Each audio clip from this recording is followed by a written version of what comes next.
Morning 11th class last video में मैंने आपको डिटर्मिनेंट ऑफ इंडिविजुअल डिमांड बताया था। आज मैं बता रहा हूँ डिटर्मिनेंट्स ऑफ मार्केट डिमांड, कैसे मार्केट डिमांड को डिटर्मिनेट कैलकुलेट किया जाता है। There are the certain special features of market demand which are not a observe in a case of individuals demand. Market demand is the influence by all the factors affecting individual demand for a commodity, यानी सभी factor जो individual demand पर effect डालते हैं उन सभी फैक्टरों को ले लिया जाए एक साथ तो हम मार्केट डिमांड को कैलकुलेट कर सकते हैं। जैसे size of composition of populations, यानी कितनी जनसंख्या है, जनसंख्या की कितनी जनसंख्या वो मार्केट पे इफेक्ट डालेगी। सेशन एंड वेदर्स, यानी मौसम, वेदर हमारा मार्केट पे इफेक्ट डालेगा। डिस्ट्रीब्यूशन ऑफ इनकम, इनकम का डिस्ट्रीब्यूशन, यानी हर एक परिवार की इनकम कितनी है, इस तरह से पूरी मार्केट में इनकम का इफेक्ट डालेगा। सेशन वेदर का मतलब मौसम भी मार्केट में इफेक्ट डालता है। आपने देखा होगा सर्दी में अलग कमोडिटी यूज़ की जाती है, गर्मी में अलग कमोडिटी यूज़ करते हैं, प्रोडक्ट बढ़ते हैं कम होते हैं मौसम के अकॉर्डिंग। जैसे वुलन कब चलता है हमारा, जो हमारा ऊन है वुलन है, ये कब चलता है। क्लॉथ जो गर्म कपड़े होते हैं कब चलते हैं, हमारा सेशन वेदर जब हमारी सर्दियाँ शुरू होती हैं। इसी तरह मौसम के अकॉर्डिंग कमोडिटी का यूज़ किया जाता है। साइज ऑफ कंपनी, जितनी पॉपुलेशन होगी उसके अकॉर्डिंग हमारा डिमांड बढ़ेगी, पॉपुलेशन के अकॉर्डिंग डिमांड पर फ़र्क पड़ता है। इस तरह से ये पूरा मार्केट में इफेक्ट डालता है हमारा। इनमें भी आपको समझ में आ गया होगा। मार्केट का वेरियस डिटरमाइंट ऑफ मार्केट गए, price of given commodity, commodity का प्राइस क्या है, इनकम कितनी है कंज्यूमर की, season and weather, price of the related goods, taste, ये सारे पॉइंट अगर इंडिविजुअल डिमांड और जो मैंने अभी 4 पॉइंट बताए, 3 पॉइंट बताए जिसमें मैंने कंज्यूमर इनकम, वेदर बताया और आपका पॉपुलेशंस बताया, ठीक है, ये सारे पॉइंट और इंडिविजुअल डिमांड के पॉइंट को जोड़ दिया जाए तो मार्केट डिमांड को हम कैलकुलेट करते हैं, मार्केट के फैक्टरों को कैलकुलेट करते हैं। इंडिविजुअल डिमांड आप समझ में आ गए, जब इंडिविजुअल के बेस पर डिमांड निकाली जाती है, यानी इंडिविजुअल की डिमांड का मार्केट में इफेक्ट देखा जाता है। इंडिविजुअल डिमांड का यानी उसके किस तरह से इंडिविजुअल डिमांड पे इफेक्ट डालता है। जैसे उसके प्राइस से एक आदमी ख़रीदने में प्राइस बढ़ेगा तो आदमी कम करेगा ख़रीदना, कम होगा तो बढ़ाएगा, डिमांड बढ़ जाएगी। इसी तरह से हम इंडिविजुअल डिमांड को कैलकुलेट करते हैं बड़े लेवल पर और दूसरे फैक्टरों को भी लेकर जब हम करते हैं तो मार्केट डिमांड फाइंड आउट होती है। अब आइए डिमांड फंक्शंस। डिमांड फंक्शंस कैसे बनता है, डिमांड फंक्शंस बनता है, demand functions show the relationship between quantity of demand for a particular commodity and the factor influencing it.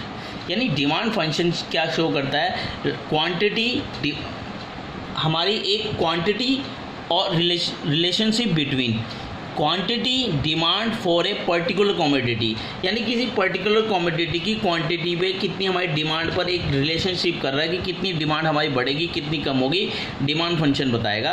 Price के लेवल पर हर एक तरह के यानी सारे फैक्टर ले लिए जाते हैं, हर फैक्टर को ले जाता है और उससे पता चलता है कि डिमांड का क्या इफेक्ट पड़ेगा।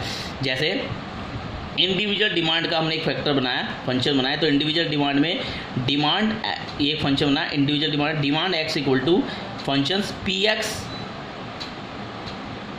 P R Y T F, D X क्या है, demand of commodity, P X price, P R related goods, यानी इससे रिलेटेड कोई भी अगर रिलेटेड गुड्स है उसका प्राइस, वाई का मतलब है प्राइस, वाई का मतलब है income of the consumers, T का मतलब शो किया है टेस्ट एंड प्रेफरेंस और एफ का मतलब एक्सपेंडिचर चेंज इन प्राइस।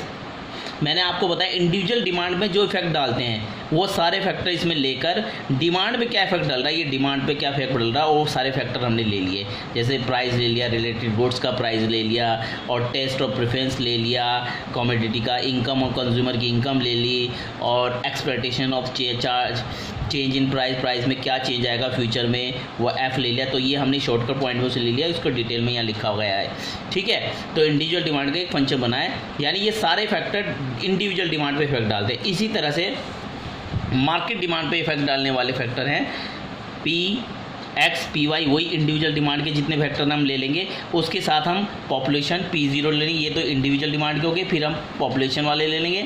और एस का मतलब आपको अभी बताया था सेशन एंड वेदर, और डी का मतलब आपको बताया था डिस्ट्रीब्यूशन ऑफ इनकम, यानी इनकम डिस्ट्रीब्यूशन कितना है, कितनी इनकम का डिस्ट्रीब्यूशन हो रहा है, कितनी इनकम का मार्केट में डिस्ट्रीब्यूशन हो रहा है उसके अकॉर्डिंग। तो ये मार्केट डिमांड हो गई।